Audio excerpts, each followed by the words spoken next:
মোমো হলো একটি সুস্বাদু ভাপা বা ভাজা ডাম্পলিং, যা মূলত তিব্বত ও নেপালের পাহাড়ি অঞ্চলে ঐতিহ্যবাহী খাবার। হ্যালো এভরিওয়ান, আজকে তোমাদের সাথে শেয়ার করব মোমো বানানোর রেসিপি। মোমো বানাইতে আমার যা যা লাগবে, এখানে মাংস, আলু, ধনিয়া পাতা, জিরা, ধনিয়া আর লবণ, সাথে কাঁচামরিচ, রসুন, আদা আর পেঁয়াজ, গরম মশলা। মোমোর ডোটা তৈরি করার জন্য আমি এখানে ময়দা নিয়ে নিয়েছি পরিমাণ মতো।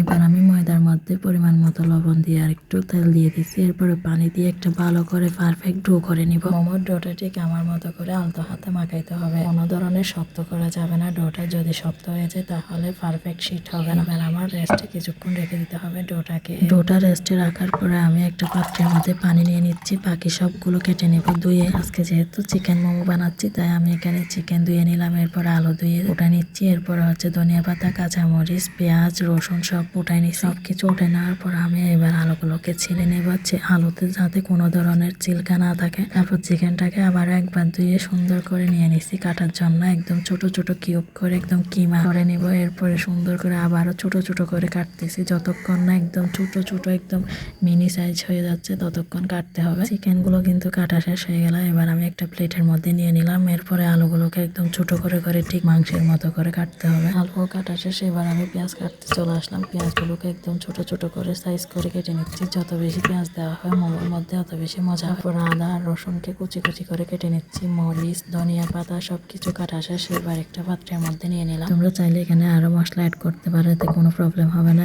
এরপর আমি একটা পাত্রের মধ্যে চিকেন, আলু, মরিচ, পেঁয়াজ সবকিছু ঢেলে দিচ্ছি। তারপর দিয়ে দিতে হবে আমার থেকে ধনিয়ার গুঁড়া, জিরার গুঁড়া, এরপরে গরম মশলা, লবণ সবকিছু দেওয়ার পরে এবার আমি ভালোভাবে হাত দিয়ে মাখাই নিচ্ছি। মাখানো শেষ, এবার আমি চলে আসলাম রান্নাঘরে।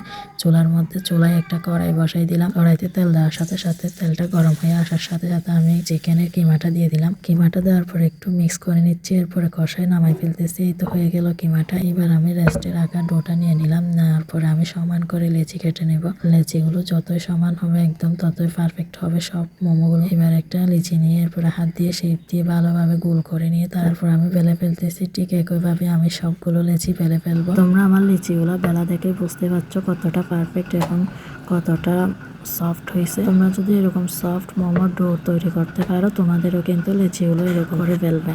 আমার তো সব লেচি বেলা শেষ হয়ে গেল। এবার আমি মোমো বানাইতে চলে আসলাম। মোমোর পুর দিয়ে একটা লেচির ভিতরে এরপরে মোমোর শেপটা দিয়ে দিচ্ছি। শেপ দেওয়ার পর আমার একটা মোমো বানানো শেষ। এবার আরো একটা লিচিতে আমি পুর দিয়ে দিলাম। এরপরে মোমোর শেপটা দিয়ে আবার সব মোমো রেডি করে ফেলবো। এবার আমার সব মোমো রেডি করা শেষ, আমি চলে যাচ্ছি ভাপে দেওয়ার জন্য। এবার আমি রাইস কুকারে একটু করে পানি দিয়ে এরপরে মোমোগুলো একটা জাকের উপরে সাজাই দিচ্ছি। এরপর সুইচটা অন করে দিয়ে এই তো ঢাকনা দিয়ে দিলাম। এই তো প্রায় 15 মিনিট রাখার পরে হয়ে গেল আমার মোমো। এবার আমি একটা প্লেটের মধ্যে মোমোগুলোকে এক একটা করে সাজাই নিচ্ছি। এরপরে মোমোর উপরে একটু করে ধনিয়া পাতা দিয়ে দিলাম সুন্দরের জন্য। এখন তোমাদেরকে একটা মোমো টেস্ট করে দেখাবো। আজকের রেসিপিটা কেমন লাগলো অবশ্যই কমেন্টে জানিয়ে দিবে, আর ভালো লাগলে লাইক, কমেন্ট, শেয়ার করো। Thanks for watching, by.